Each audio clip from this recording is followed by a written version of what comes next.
On its 250th anniversary, we celebrate what's good about America. Bold, blind, and buzz. Timmy C, how the hell are you, pal? I'm good. July 5th, 2026, John. What could be better? 250 years, huh? We made it. We did? And how do you say that word? Is it semi-sesquicentennial or something like that? I forget exactly what it is, but there's actually a Isn't word it just for it. sesquicentennial? I think sesquicentennial is your 200th, isn't it? Oh, I don't know. Isn't it bi? Is it bicentennial? This is our No, guess. bicentennial is, you're right. That's 200. But that's 200, Isn't it you're right. But bisesquicentennial? I forget. I don't know. But there's an additional voice, and we should probably introduce that person, don't you think? We should, yeah. Well, since you share a genetic code with he, why don't you introduce him? Yeah, I do, since I share it with him. Him, you're right. I keep doing that. Sorry. So this is Peter Cordes, who has just finished his first year at Marquette University in political science. And he is joining us because of our topic this week, John, is... celebrating America. You know, Yeah. It's 250 years. What makes America great? Why do we have reasons for hope? I still do. I think the world is a better place because we're in it. That doesn't mean we're without fault, and I'll talk about some of that. But that's also part of the reason that I love America. It's constantly a work in progress, isn't it? Yeah. Yeah, so welcome, Timmy, Peter. Peter, it's good to talk to you, buddy, as always. Thank you. Peter is Timmy's oldest. And Peter got, what did you get the A in that your dad got the A- in Spanish, was it? Yeah, Spanish. Nice. Yes.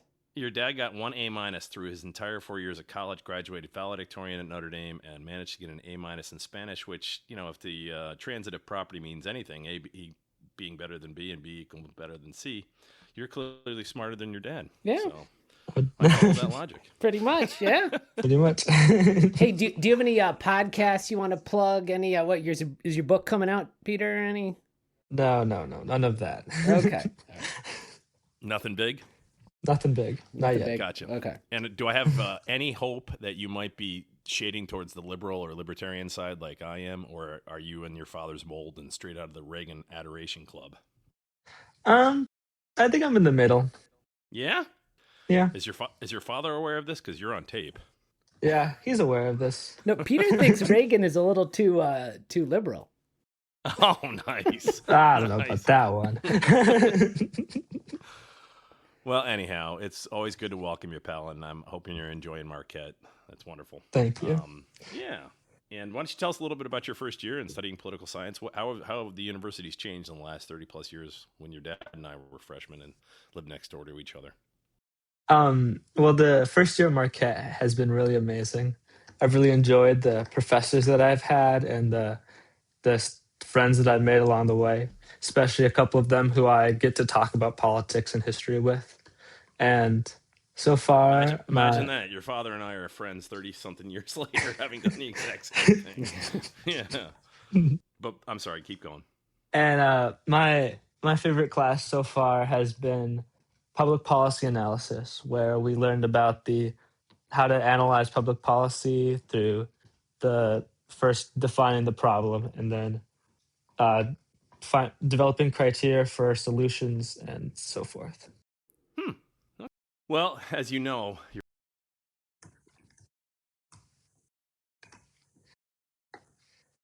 incorrect, and he comes from a different spot of the world, right, Timmy? Yeah, we're still trying to persuade each other after 30 years. Yeah, exactly. With some limited success, honestly. You know, it is funny because some of the things that I held, I wouldn't say that it's necessarily, neither of us has gone to the extreme on either side. I think there's probably just shades of gray that can now be added to the way in which we see certain things, both of us. Wouldn't you say that's fair? Yeah, I think that's totally fair. Yeah. So, but to that end, let me just get the trivia out of the way because I want to get into this discussion because I think it's become fashionable, particularly of people of the liberal ilk, that America is responsible for every ill in the world and, you know, Donald Trump is the devil. And while I may agree with the gist of some of the things they're saying, I think sometimes the message is lost. And I think the world is a better place because the United States is in it. And so we'll talk about why we're still hopeful about America going forward. But last time I asked the question, what was the highest score to par? The U.S. Open is notoriously the most difficult, or tends to be the most difficult course. Golf Digest has written about it extensively, and they basically call it an evil sorceress. She's out to get these guys. And it's not uncommon. I'm a big golf fan, obviously. It's not uncommon for players to have a score higher than par, meaning it's come to that. And there have been, I forget the exact number, but it's approaching 36 winners that have been plus par, meaning it takes more strokes than par to conquer the course. Most courses, the Masters and others, are under par, meaning fewer strokes. But the Golf Digest Sporting News opens and it says the U.S. Open isn't for the faint of heart. She's a fickle sorceress, forged in rusted metal and blustery wind. One of golf's crown jewel events, the U.S. Open proves far more challenging for golf's greats than most do. High scores are a frequent occurrence at the major championship. Dozens of winners have found themselves hosting the Sterling Silver Trophy on the wrong side of par. But the question that I asked is, what was the highest score to par in the modern era? Do you guys have any idea? It's a pretty famous name in the golf world, but I'd be surprised if either of you knew it. I don't know, 8 strokes. All right, that's not even close, but go ahead. Do you have a name or anybody you want to throw out there, Peter? Your dad always guessed Jack Nicklaus, but he always calls it Jack I always Nicholson. guessed Jack Nicholson. Who's the actor? Yeah. Any guesses, No, Peter? I have no guess. Well, it was plus 17 by Walter Hagen, who was a very famous name, at Braeburn in Massachusetts in 1919. But as recently as the 2000s, we've had plus winners. I was witness to it at Wingfoot in New York, which a lot of pros I've heard, when it's set to U.S. Open conditions, is bar none the hardest golf course ever invented. Wingfoot up in Mamaroneck, New York. So it's quite a spectacle. We went there, but that was the question for this past week, and this question is about the World Cup. And tonight, England plays Mexico in Mexico, which is going to be fabulous in terms of sports and so forth, and just the fun of it. Do you guys have any idea? Has England ever won the World Cup, and if so, what year? Do you know? Sure. Answer next week. Oh, okay. Yeah, answer next week. That's All this right. week's trivia question about the World Cup. So, but why don't we get started? Why don't you set us up, Timmy? Set the table on what you see as making America great. I think, to me, America always starts with an idea. And I found this line, people might think of it as a throwaway line for the Declaration of Independence, but it says the following: "And for the support of this declaration, with a firm reliance on the protection of divine providence, we mutually pledge to each other our lives, our fortunes, and our sacred honor." So America is this common enterprise, and people joining together, noting that their futures and fortunes are somehow intertwined, and with honor, sacred honor, in this enterprise. And liberty is the hallmark, but this idea is almost beyond. It's metapolitical. It's beyond the socialist, conservative. It's just this great idea that has spawned the nation that we live in. Anything to add there, Peter? You're reading the Federalist Papers, right? So you wanted to talk to us about how some of the founders saw it. I'm always fascinated by Federalist Papers number 10, in which they talk about the importance of recognizing factions. Because whenever I lecture about America, I'd say, look, how many people in here are ready to fight me? And I teach in the greater Philadelphia area, obviously. How many people in here are ready to fight me? Because I would always say it this way, just to add a sort of level of anger. 4-time Super Bowl champion New York Giants fan. And mind you, Philadelphia until recently had a pretty brutal streak of luck, and hadn't won the Super Bowl. They've since been to the Super Bowl multiple times, won it twice. So now I'm the one struggling. But the idea basically was, it's something as simple as sports over which neither of us have control, right? We're ready to fight. So imagine if it's something that actually matters, taxation and gun laws and things of that nature. You can see how factionalism can sometimes be an issue, and that's what the Federalist Papers number 10. But tell us a little bit about your experience with the Federalist Papers, Peter. I'm starting to make my way through the Federalist Papers. I'm about Federalist 20 right now. But what really interests me about the Federalist Papers is that Hamilton goes through every previous democratic union before America, and he talks about what made it a stronger state and what made it a weaker state. And for the majority of these unions, it was often a weaker state, which led to anarchy within the states, and that's what we saw with the Articles of the Confederation. So I think the Constitution, and especially America, is focused on pragmatically changing the weaker state confederacies that we see before America and making it a stronger state Hmm. with the three branches of government. Huh. Hmm. So tell us a little bit about your understanding of the Articles of Confederation, because like most things, it came down to money, didn't it? As to how what ultimately led to the breakup of the Daniel Shays Rebellion was obviously the death knell for the Articles of Confederation. We can get very nerdy in history on this, but it was basically they needed some troops to help put down this rebellion, and I believe it was Massachusetts told Connecticut to go pound sand and shove it where the sun don't shine, and they realized, look, we need to have a common currency, a common defense, and so forth, right? Yeah, exactly. And when reading about Thomas Jefferson, I realized that he was one of the legislators in the Articles, and he often found it impossible to get any legislation through because of, I think it was either you needed 2/3 majority to pass anything, and the states often acted in their own self interest and would not pass anything to make a stronger government. You know what's funny is saying that that would probably make your father very happy, right, Timmy? I was just The thinking government that about does that. less. Yeah. What's that? I was Go just ahead. thinking about that. There's something to that, but it has to do enough, I guess, right? I think that we need to conservatives need to recognize as a general principle that government is necessary for certain basic things: self-defense, constriction or conscription of an army, currency, declaring war, things of that nature. And I think where liberals get off the road is government is not the solution to every problem. Meaning, I think conservatives have to be a little bit more giving on the idea that yes, government is somewhat necessary in certain instances, and liberals need to understand that it's not the answer to every problem, right? Well, So, and that every time it fails doesn't mean you just need to do another try with a tweak, right? right, Or with right. better people or something, right? Like when it fails, it just fails. It's going to fail, but you have to build in the tolerance for failure. Yeah, I mean, how do you learn to stop touching a hot stove, right? Failure is part of growing up and learning, so to speak. Yeah. But Timmy, when I think of America, of course I bring it back to George Will. This is one of my favorites. He writes a story of every 10 years, and now this was written in 2021, so that means he's by definition 85 years old. And he wrote an article back in 2021 about what turning 80 has taught me. And the closing paragraph to me is pretty much everything about America that I love. And he says, to be 80 years old in this republic is to have lived through almost 1/3 of its life. This makes an American 80-year-old's finishing sprint especially fun because it can be focused on this fact: to live a long life, braided with the life of a nation conceived in liberty and forever dedicated to an imperishable proposition, is simply delightful.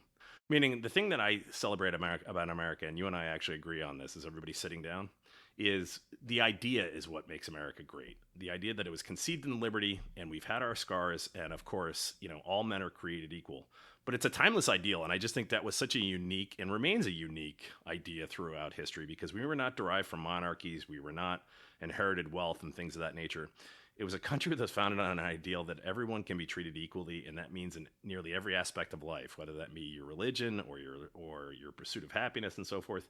And I think the Bill of Rights kind of says that, right, Timmy? I mean, the Mm-hmm. five things in the First Amendment are the right to speech, press, assembly, petition, and which one am I forgetting? Life, speech, press, assembly, petition, Petition, and worship. worship. Thank you. Yeah, I'm missing the most obvious. A lot of people will say the Second Amendment as well, and I don't necessarily disagree. The right to own a gun is a true testament to freedom. But I just think the ideal that people are created equal, and that's what this country was founded upon, is just such a unique aspect of being America. Well, I also think the individualism, right, is a strong part of America, but it's America's also been able to pull together in very important ways when needed, right? Like World War II, or I remember the story when Ronald Reagan was shot. He's heading into surgery, and he jokes with the surgeon. He says, "I hope you're a Republican." And the Yeah, surgeon I hope you said, voted Republican. I think "Yeah." is what he said. Yeah, yeah, yeah. And the surgeon says, "Today, Mr. President, we are all Republicans." And John and I are old enough to remember 9/11, right? And Yeah. we saw what other kinds of ideologies, right, not dedicated to liberty, not even dedicated to life, what when they encounter America, right? And then in the aftermath, we saw some of the best, right? And even in the midst of it, we saw Americans dying to save other Americans, Hmm. right? Like that is America. And I think tragedy oftentimes brings out the best in people, and it seems to do that to the United States more so than most, or at least from my experience. But I'm always reminded, people always ask me, there's a wonderful movie called Love Actually, where he talks about how, general sentiment has said that, love is dead and happiness is gone. He says, I don't see that. He says, I think of the arrivals gate at Heathrow Airport, and there's everybody excited to see each other and hugging old friends and lost friends and so forth.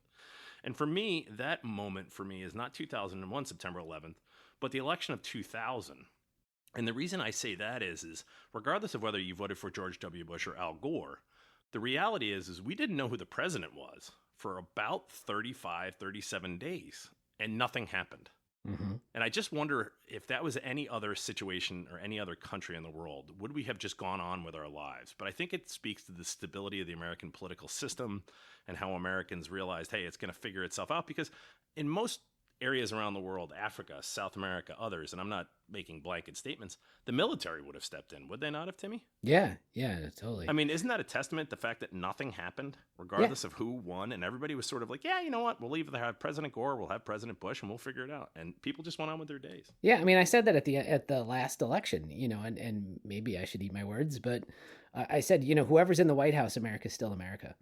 And I think that's true. Peter, John mentioned the First Amendment. And when I asked you what was great about America, that's one of the first things you told me. Can you tell us about that? Well, I think the First Amendment's very powerful because it moves the government outside of the realm of worship and the realm of speech. And before this Constitution was even in place, the government stayed out of religious kind of actions when the Pope asked the Continental Congress if they could establish a bishop in the new United States of America. The Continental Congress, with the help of Ben Franklin, wrote back to the Pope that the Continental Congress doesn't need to delve into any matters of the church because that's not our domain. And so I think that's a very powerful... And that's a unique concept, isn't it, Peter? I mean, globally speaking, that is such a unique concept because a lot of countries have established a national religion and so forth. And Voltaire, the philosopher, used to say, when you have one religion in a society, you have a theocracy. When you have two, you're bound to have civil war. But when you have many, you have democracy and freedom. And I think that's something, and your father will tell you this, I am not terribly religious, but I will go to the grave fighting for religious freedoms because, during the COVID discussion that your father and I had, he was talking about how, look, the casinos are open, but I couldn't take my family to worship on Sunday afternoon. To me, that's just not acceptable.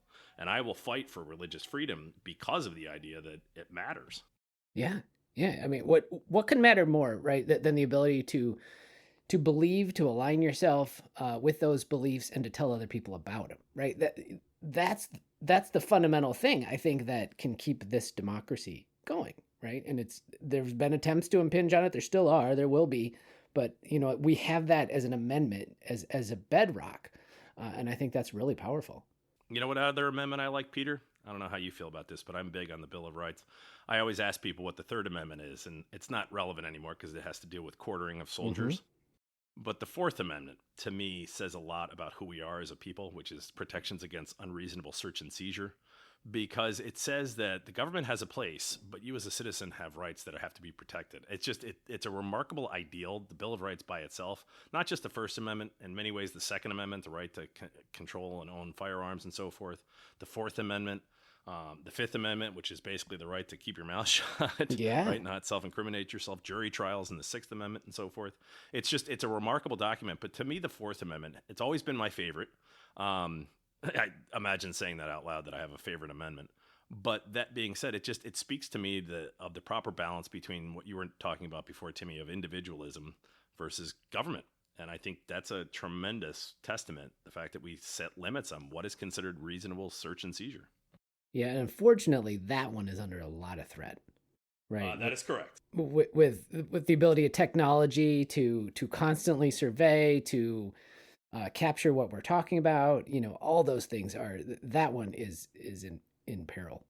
Timmy, have you ever seen the one that says area man who carries a cell phone tracking everything he does is concerned about the government listening to his conversations? I was like, that's true. Like you have a cell phone on you, you're going to be found, right? Yeah, yeah. Hey, Peter, give us reasons for hope. What are the kids in your generation, 18, 20-year-olds, what are they saying about the situation? Because, right now, and it tends to be very, very heated, the rhetoric. And Trump, I think, by definition, just who he is as a person and a political figure, tends to exacerbate that for better or for worse. And I'm not saying he's wrong. I'm not saying he's right. I know there's people who voted for him. In fact, the majority of the country did. But, people always remind others that, and I think Ramesh Ponnuru said this last week, Timmy, where he said, look, he too shall pass, right? And I'm curious, what do 18 to 20-year-olds think about the state of American government, of America at 250? I think there's some positives and some negatives. With the positives, I know that there's been a real push among universities because of the demand of students to increase policy centers and increase access to like policy research. And so I think there's a big commitment by a lot of students to well-sounded policy and policy research. But also there's a lot of feeling among people in my generation that the government's full of boomers who actually don't want to change things. And so I think some people who are more cynical about the government just wondering when this time of the older people running the government will pass and when they finally can have their voice heard. Like Zoram Hmm. Mamdani and AOC. Is Yeah. that what we're shooting for? I think that's what some of them are shooting for. And as somebody who has seen this play before, I worry about that. And Mandami was pretty much undefeated, Timmy, on election night. Ramesh talked about this. He said it's important to understand that these are folks that are representing extraordinarily sort of blue, almost, liberal to their core districts. And I think that that's truly democracy at work. What I worry about, though, is the answer simply going to be that people are going to vote with their feet, meaning you're a liberal, you go move to the liberal areas, you're a conservative, because I'm finding that sort of atomization happening throughout everything. You turn on the news that you want to hear. If you love President Trump, Fox News is for you. If you don't, every other channel's for you. You know what I mean? So, yeah. But how about this idea? Just tell me I'm wrong on this. One of the things that not just the ideal of America, Timmy, and you talked about that it's almost just, metaphysical, as it were, is the idea that America is constantly a work in progress. And I understand that we were founded, and there are substantial arguments that really the notion of sort of these grand documents was really written by white landowning privileged men who wanted to protect those assets. To Peter's point earlier, that sort of the boomers don't want to change much. But hold on though. Yeah. If that was their intent, they were incredibly incompetent. Right. Well, Like, okay. they failed so miserably. The smartest men of their era did it so terribly that if you really think that was their intent, and I know there's people who think that, right? They were incompetent. Pretty inept, right? Yeah. But there is an economic argument for the Declaration of Independence and further for the Constitution, that it was written by landowners with the intention of protecting their assets. I get that. And you're absolutely, I think two things can be true at the same time, though. I agree with you that if that was their guiding intent, they failed pretty poorly. Yeah. But that being said, the residue of their work still produces goodness. And by that, I mean, look, we didn't allow women to vote. We've since changed that. We treated African Americans as slaves. Many people call that the greatest crime of our founding. That's true. But what we have done is we're constantly advancing the notion. I'm reminded of the Martin Luther King line that the arc of the moral universe is long, but it will bend towards justice. And I think it's a testament to America that, sure, we had a civil war. We had the Revolutionary War. Then we had the Civil War. Then we've had this. Then we've had that. Women's right to vote, and African Americans now are protected, and so forth. I just find that to really be a testament to America more than anything else, which is nobody's perfect. We're not saying we're perfect. What we're saying is we're better than most. Yeah. There's this developmental psychologists have these different ways of stages of development that people go through. And I was trying to map the US development onto like an age. And I think right now we're sort of an identity versus role confusion in the modern world. This is an Ericksonian thing that usually happens in the adolescence of a human being. And so I think that's kind of what we're trying to figure out is still, who are we as Americans and who are we in the world? And I think that's, where we've come from this founding. And again, 250 years sounds like a long time, and it is to the average person. But in terms of countries, it's not. It's Right? I nothing. mean, I was in Yeah. Ireland a couple summers back, and I'm walking in towers that were from the 10th century. Yeah. I mean, thousands of years ago, I, 250 years. And, it's remarkable. But let me ask Peter his thoughts on, the idea that we've advanced and that makes us sort of reputable, meaning we admit our mistakes. And then I want to talk about some reasons for hope, because the Washington Post put out something which I found to be very, very powerful. And I knew most of them, but it was neat to see it in print. And we'll link it in the show notes mhm. of 25 reasons to remain optimistic about America. But Peter, what do you think about that ideal that, as a country, we have screwed up? We enslaved people, we denied people the right to vote, but we also make it right. I think that the founding fathers had one goal in mind when they made the Constitution, and that was preserving the Union. And so they kept slavery in the document because it would preserve the Union. When many of the founding fathers, like Jefferson, Washington, Adams, were against slavery in private, and once and hoped that the generation after them or the generation after that would eventually remove slavery altogether. And so And when we Abraham did. Lincoln, We yeah, did, didn't we? I Yeah. mean, exactly, isn't that the great part? Right? yeah, They made a calculated gamble to preserve the union and to get the votes they need. I mean, that's the thing that I think people don't realize about democracy. It's oftentimes messy, and that's Mhm. why I get frustrated when people say Trump's not my president. You may not have voted for him. He's still the president. It's still the office of the presidency, right? And Mhm. I just think it's important that people understand, with all of its warts, you have to accept it. The key is that America always seems to take 2 steps forward, 1 step back, 2 steps forward, 1 step back. I get it. I do. and I think that what we have to remember is that we're Americans first, not Democrats first or Republicans first. It's not the Mhm. Republican president; it's the American president. Yeah. Well said. Well said, buddy. Well said. Timmy, Thank give you. me some reasons you have for hope, and then I'm going to go through this Washington Post article. Because I think you and I both agree the ideal of America is really something to behold. The idea of conceived in liberty and all men are created equal and endowed by their creator. I'm even okay with providence being included and sort of citing, higher beings, as it were. Well, how about you do the Washington Post, and then I have some thoughts on that because I knew you were going to bring it Okay. up. Yeah, so it's just some of the things that I tell people. And when I used to lecture international relations, one of the things I tell my students is just think of your grandparents and think of when they were your age, or even your great grandparents when they were, say, Peter's age. The amount of things that they've seen, from the invention of the automobile to the invention of air travel to the invention of space travel.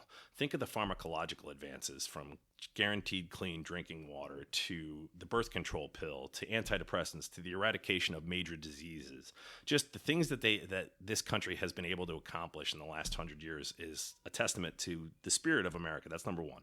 Number two, it's not overstating it by saying the United States in many ways is a miracle. And what I mean by that is geographically, we're surrounded by two oceans. We have mountain ranges on either side. We have arguably the most fertile basin of agriculture in the agricultural Midwest, your home state of Iowa being one of them, Timmy. Mhm. It's just, we have we're not landlocked. We have access to ports, all these sorts of things. Just the actual geography of America is really a testament. And I think one of the things that I find just to be astounding is, think about this for a second. We, the United States, are approximately 350, 340 million people, which statistically, no denying this, it's a fact, is 4% of the world's population. Yet we have the largest economy by a factor of 50% above the next. So our economy is about $34 trillion. The next largest economy is China, which is at 21, and they are 4 times our size. We are just a powerhouse in the sciences and advancements and things of this nature. And it's just the Washington Post went through, and I'll just give you a couple of them. And, they say, look, the U.S. remains a powerhouse in science. It's received almost 300 Nobel Prizes in chemistry, physics, and medicine. That's 3 times more than any other country. Then you talk about universities, and I know what you're going to say, Timmy, so we'll just kind of skip over that No, one. let's go. It's fine. But, just in terms of pharmacological advances, right? U.S. innovation is reaping extraordinary medical breakthroughs, from cutting-edge genetic medicine still in its infancy, producing therapy options. Think of the GLP-1s and what's that has had on sort of life expectancy and the eradication of long-term diseases. The U.S. dollar is still the world's undisputed currency, bar none. About 3/5 to 2/3 of the world's currency reserves are held in the U.S. dollar. That basically means most of the world sees it as valuable as gold. More than half of the world's most valuable companies are U.S. based. Just we, you know, we lead the world in science, in universities, in all those sorts of things. And I don't want to sort of stand here and just pound our chest about how America is.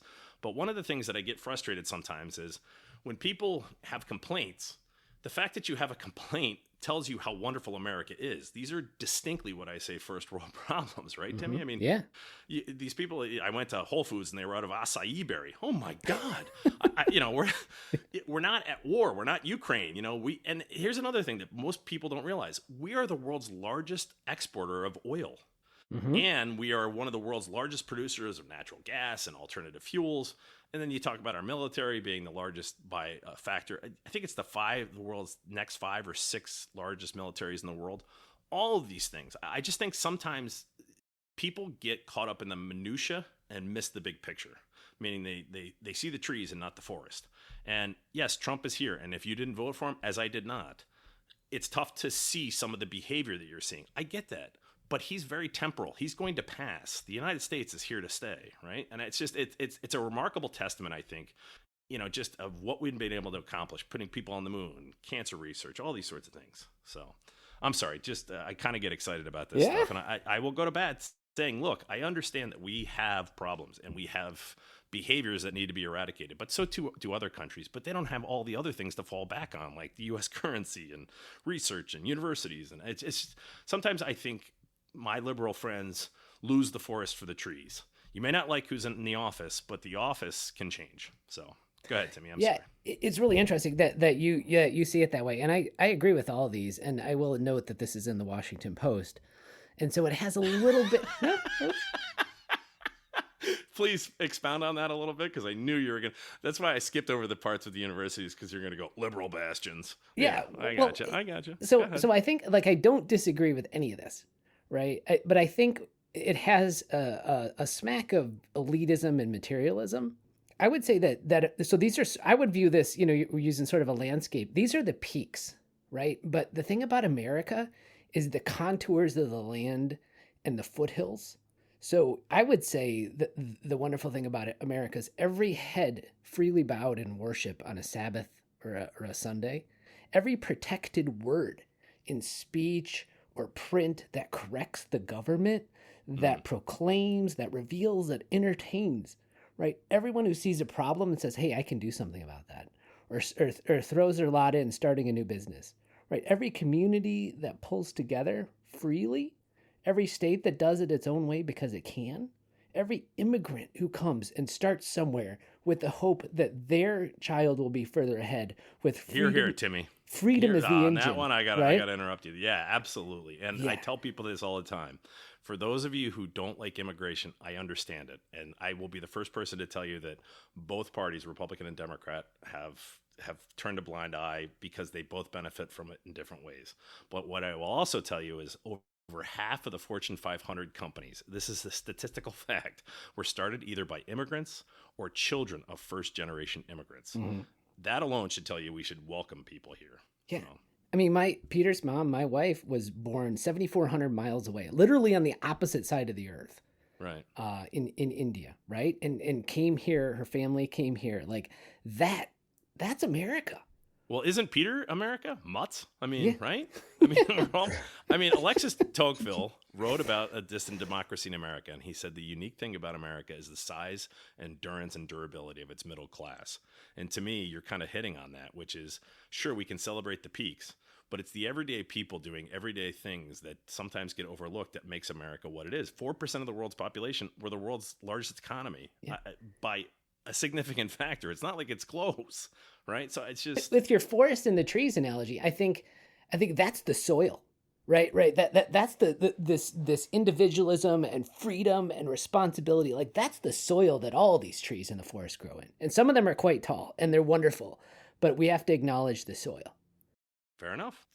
Timmy, I made a decision just in real time here. I think as this is a celebration of America and it's pretty much all positive, maybe we'll put off doing our hero and our whack. Okay. I'll put off doing my whack job this week. Yeah. How about that? That's fine. I was going to say, it would be exercising our First Amendment rights to criticize, but that's totally fine. Yeah, Freedom of I speech, like your press, audible. assembly, petition, and worship. Yeah, I couldn't believe Yeah. I couldn't remember the fifth. Yeah, everybody forgets about petition, but you're right. You can write a letter to the government. You can't get in trouble, right? Yeah. So, well, why don't we do this since we have a special guest Well, here? Yeah, I wanted to see if Peter had anything he wanted to finish with. So my hero is someone that most people probably have never heard of, but was one of the most important people at the signing of the Declaration of Independence. The night before it was signed on July 2nd, he uh, rode from Delaware 70 miles in a thunderstorm to be the deciding vote that broke the tie for Delaware to support ratification of the Declaration. And so while his ride isn't remembered the same as Paul Revere's, his ride is arguably more important because without him, the Declaration probably would not have passed that day, since Philadelphia and South Carolina did not want to support the Declaration, along with New York. But because Delaware was able to flip the vote to ratify the Declaration, both Philadelphia and South Carolina also flipped their vote while New York abstained, making the declaration unanimous. So Caesar Rodney, for his 70-mile midnight ride, is my hero. that's awesome. That's wonderful. I didn't even know that story. I'm gonna have to look that up. It goes to John, your point of how messy politics is, right? Yeah, sausages and laws, two things you don't want to watch being made. And to my point, that Right. even back then, New York was weird in their politics. Somehow or another, you got to slip in the University of Wisconsin-Madison. Yeah. Just throw it down the road. Well, Peter, as always, pal, it was great to talk with you. And I think that it's important to keep the forest and the trees analogy in mind because Trump is temporary, but America's brilliance shall remain. And I think the world is a better place. I've always said this because we're in it. It doesn't mean we're without fault. But I'm very proud to be an American, not just because it's 4th of July weekend. I've tried to serve, as you know, Timmy, twice. And I think it's a phenomenal place. And I think sometimes people need to be reminded of that. So, and if I can just say thank you to the troops for all that they do, that's really, I think, the most important thing to leave us with. And this is John Boland signing off saying, hey, enjoy your Independence Day weekend. Misbehave, drive fast, take chances. And this is Tim saying, if everybody likes what you're doing, you're probably not doing anything worthwhile. Let's keep talking.